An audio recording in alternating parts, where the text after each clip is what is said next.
We've already talked about how there's a lot of different ethical theories, and we tend to categorize them in one of two ways. They're either universal ethical theories, which say that moral laws hold true for all people at all times, or they're relativistic or subjective theories.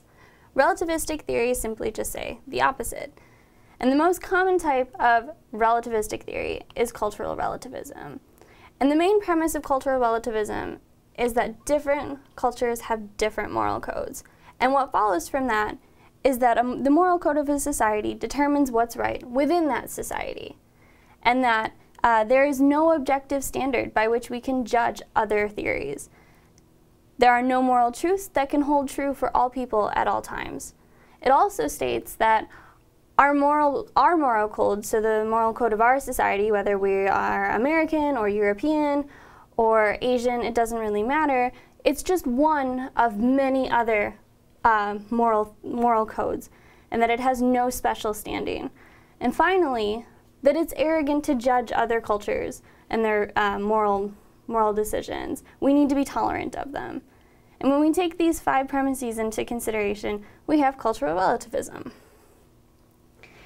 The way that cultural relativism works is that it uses one simple argument. This is called the cultural differences argument, and it follows this basic premise.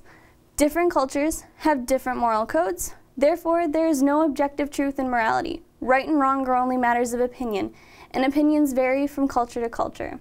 And you can basically plug in anything into this theory, or this argument. So what you can say is, for example, certain cultures practice female circumcision, other cultures don't. But because there's no objective truth in morality, right and wrong are only matters of opinion, and therefore you can't determine whether or not female circumcision is right or wrong.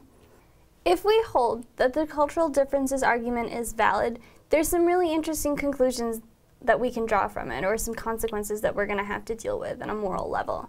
The first is that we cannot say that the customs of other cultures are inferior to our own. So whether we're talking about the Nazis or we're talking about some other, egregious act of genocide, we can't really say that it's better or worse than our own, because we have to be tolerant, even of those cultures. The second is that we can't even criticize our own society. If we ask, a question like, is sexism right? Well, as long as it adheres to our moral code, then we have to acknowledge that it's right. So if we live in a society that's sexist, and we ask the question, is sexism moral? As long as it follows our moral code, it would be right, which would mean that we can't really, question it. And finally, it calls into question the idea of moral progress. So we can definitely acknowledge that things are a lot better now than they were, say, 200, 300 years ago, right? We no longer have slavery. We no longer have, voter oppression in the way that we did before. Women are allowed to vote in this country. But if cultural relativism is right, we can't say that that society or that version of our society was better or worse than the version that we have now. It's just different. So we haven't really made any moral progress. We just have different moral standards, which all seems a little bit weird.